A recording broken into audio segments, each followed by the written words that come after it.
എങ്ങനെ കോടീശ്വരനാകാം എന്ന് പലരും ചിന്തിക്കുന്ന കാര്യമാണ്. എങ്ങനെ പണമുണ്ടാക്കാം, എളുപ്പത്തിൽ എങ്ങനെ കോടിപതിയാകാം എന്നൊക്കെ പല TV ഷോകളും നമ്മൾ കണ്ടിട്ടുള്ളതാണ്. കോൻ ബനേഗ ക്രോർപതി, കോടീശ്വരൻ, 1 കോടി എന്നിവ അത്തരത്തിൽ ചിലതാണ്. നൂറുകണക്കിന് ആളുകൾ പങ്കെടുത്തിട്ടുണ്ട്. ഇപ്പോഴും പലരും അത്തരം ഷോകളിൽ മത്സരിക്കുന്നത് കാണുന്നുണ്ട്. പക്ഷേ എത്ര പേർ വിജയിച്ചിട്ടുണ്ട്? സാധിക്കുന്നത്ര വേഗത്തിൽ കോടീശ്വരനാകാൻ ആഗ്രഹിക്കുന്നവർക്ക് അതിന് കഴിയുന്നതേയുള്ളൂ. എന്നാൽ അതിന് ചോദ്യോത്തരങ്ങളും മത്സരങ്ങളും ഒന്നുമല്ല വേണ്ടതാകട്ടെ. നല്ല മനഃശക്തി, മടുപ്പില്ലാതെ അധ്വാനിക്കാനുള്ള മനസ്സ്, ചില ചെറിയ ആത്മശിക്ഷണങ്ങൾ, പിന്നെ കഠിനാധ്വാനവും മാത്രമാണ് ഈ ലക്ഷ്യം നേടാനുള്ള വഴി. ആർക്ക് വേണമെങ്കിലും കോടീശ്വരനാകാം. അല്ലാതെ ചില ഭാഗ്യവാന്മാർക്ക് മാത്രമല്ല കോടീശ്വരനാകാൻ സാധിക്കുന്നത്. പണം, വിദ്യാഭ്യാസം, അവസരങ്ങൾ ഇവയൊന്നുമില്ലാത്തവർക്ക് നിരാശരായിരിക്കേണ്ട കാര്യമില്ല. മനസ്സിൽ ജ്വലിക്കുന്ന ആഗ്രഹം, ഉള്ളിലെ സ്വപ്നങ്ങൾ, ഇവ മാത്രം മതി ലക്ഷ്യം നേടാൻ.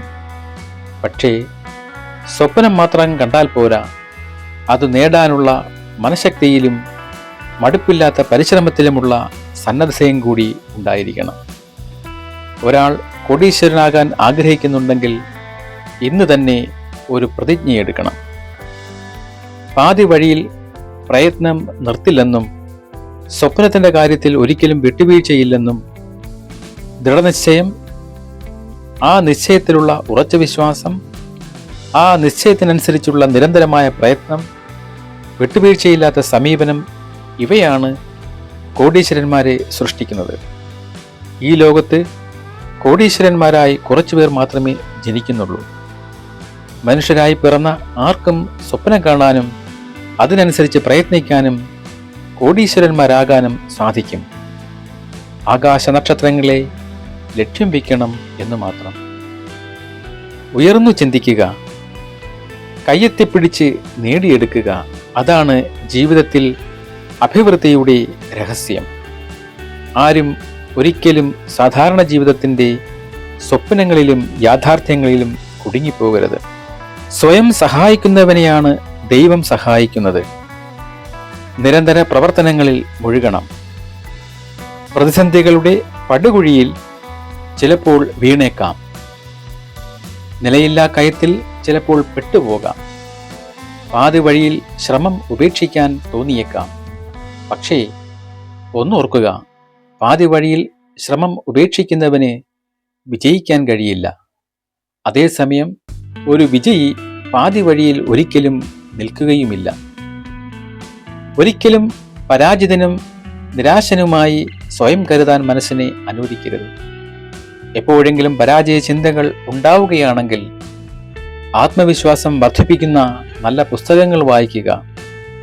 നമ്മുടെ നല്ലതാഗ്രഹിക്കുന്ന സുഹൃത്തുക്കളുമായി സംസാരിക്കുന്ന മനസ്സിന് മാത്രമേ ഏകാഗ്രത കൈവരികയുള്ളൂ.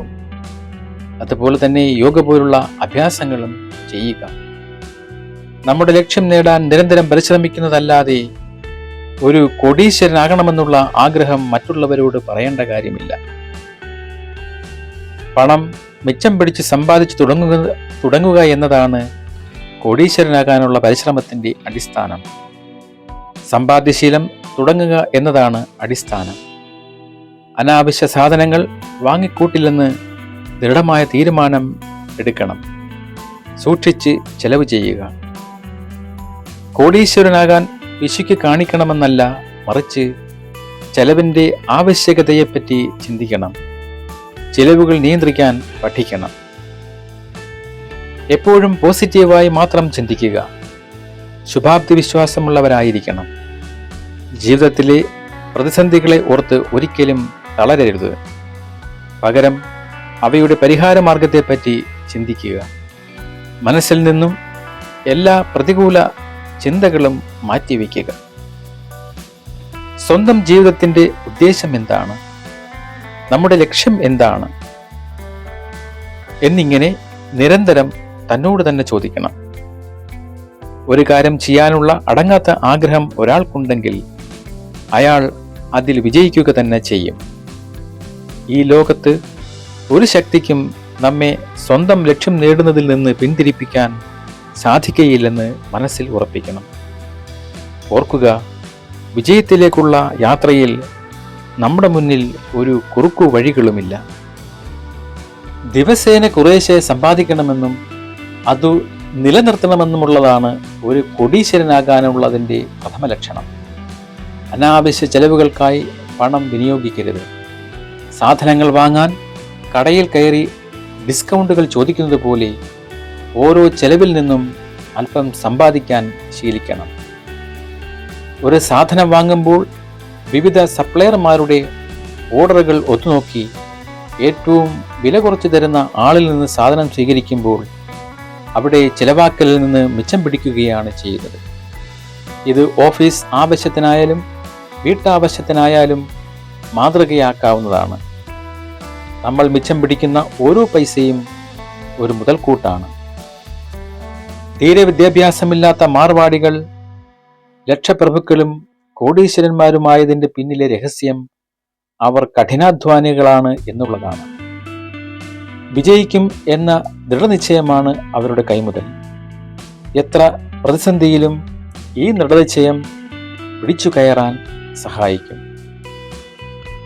വരവ് ചെലവുകൾ കൂടി തയ്യാറാക്കി വെക്കുക എന്നത് ഒരു ബിസിനസ് തുടങ്ങുന്നതിന് മുൻപ് തയ്യാറാക്കി വെക്കേണ്ടത് ഒന്നാണ്. ലാഭം മാത്രം പ്രതീക്ഷിച്ച് ഒരു ബിസിനസ് തുടങ്ങുമ്പോൾ അതിലെ അപ്രതീക്ഷിതമായി ഉണ്ടാകുന്ന പരാജയങ്ങൾ നമ്മുടെ ബിസിനസിന്റെ ഗതിവേഗം കുറയ്ക്കുക മാത്രമല്ല, നമ്മുടെ പ്രവർത്തിക്കാനുള്ള ത്വരയെ തന്നെ ഇല്ലാതാക്കും. അതുകൊണ്ട് എപ്പോൾ നമ്മൾ ഒരു ബിസിനസ് തുടങ്ങിയാലും ആദ്യം അതിൻ്റെ പ്രതീക്ഷിക്കുന്ന വരവ് ചെലവ് കണക്കുകൾ തയ്യാറാക്കി വെക്കണം. കോടീശ്വരനാകാൻ നമുക്ക് അടിസ്ഥാനപരമായി വേണ്ട ഏതാനും കാര്യങ്ങളുണ്ട്. 1. സമർപ്പണ മനോഭാവം. 2. കഠിന പ്രയത്നം ചെയ്യാനുള്ള മനസ്സ്. 3. വിട്ടുകൊടുക്കാത്ത മനസ്ഥിതി. ശതകോടീശ്വരനാകാൻ ആഗ്രഹിക്കുന്ന ആരും തങ്ങളുടെ ജീവിതത്തിലെ ഓരോ നിമിഷവും അതിനുള്ള ശ്രമത്തിലായിരിക്കണം. അവർക്ക് വെറുതെ കളയാൻ സമയമുണ്ടാവില്ല. ഈ ദിനം ഈ സമയം തന്നെ കൃത്യമായ പ്രവർത്തന പദ്ധതി തയ്യാറാക്കി അതിനനുസരിച്ച് അധ്വാനിച്ചു തുടങ്ങണം. ആഴ്ചകൾക്കും മാസത്തിനും അനുസരിച്ചുള്ള പ്രവർത്തനം, അതിനുവേണ്ട പദ്ധതികൾ എന്നിവ തയ്യാറായിരിക്കണം, എന്നിവ ഉണ്ടായിരിക്കണം. നമ്മുടെ ദിവസ വ്യാപാരങ്ങളിൽ ഈ ഷെഡ്യൂൾ നമ്മളെ സഹായിക്കും. ലാഭം ഇരട്ടിപ്പിച്ച് എങ്ങനെ പരമാവധി ഗുണം നേടാമെന്നത് ബിസിനസ് ലോകത്തെ ഏറ്റവും വലിയ ഒരു രഹസ്യമാണ്. അത് ഇപ്രകാരമാണ്: 2 എണ്ണം വാങ്ങുക, 1 എണ്ണം വിൽക്കുക, 1 എണ്ണം സൂക്ഷിക്കുക എന്ന തത്വം പ്രാധാന്യമർഹിക്കുന്നു. അതെങ്ങനെയെന്ന് വെച്ചാൽ, നാം ഒരു വീട് വാങ്ങുമ്പോൾ 2 എണ്ണം വാങ്ങുകയോ 2 എണ്ണത്തിന് അഡ്വാൻസ് കൊടുക്കുകയോ ചെയ്യുക. ഹൗസിംഗ് ലോണിലുള്ള മാസത്തെ തവണയടവ് ഏതാനും മാസങ്ങൾ കൊടുത്ത ശേഷം അതിലൊരെണ്ണം നിലനിർത്തിക്കൊണ്ട് മറ്റേത് വിൽക്കുക. ഇത് നമ്മുടെ പുരോഗതിക്കുള്ള ആദ്യപടിയാകും. ഇതിൻ്റെ ഗുണമെന്താണെന്ന് വെച്ചാൽ, വളരെ കുറച്ചു കാലത്തേക്ക് 2 വീടുകൾക്കുള്ള മാസത്തവണ കൊടുക്കേണ്ടി വരും. പക്ഷേ അതിൻ്റെ ഗുണമോ ഒരു വീട് ഏകദേശം സൗജന്യമായി തന്നെ ലഭിക്കുമെന്നതാണ്. ഇതേ കാര്യം മറ്റ് ബിസിനസ്സുകളിലും പ്രയോഗിക്കാവുന്നതാണ്. ഇന്ത്യയെപ്പോലെ വികസിച്ചുകൊണ്ടിരിക്കുന്ന ഒരു രാജ്യത്ത് സ്ഥലത്തിലുള്ള നിക്ഷേപം ലാഭം ഉറപ്പുള്ള ബിസിനസ്സാണ്. അതുകൊണ്ട് കോടീശ്വരനാകാൻ ആഗ്രഹിക്കുന്ന ഏതൊരാൾക്കും ഇത് ഏറ്റവും നല്ല സുരക്ഷിതമായ നിക്ഷേപമാണ്. അതുപോലെ മറ്റൊരു മാർഗമാണ് മ്യൂച്വൽ ഫണ്ടുകളിലെ സിസ്റ്റമാറ്റിക് ഇൻവെസ്റ്റ്മെന്റ് പ്ലാൻ അഥവാ സിപ്പ്.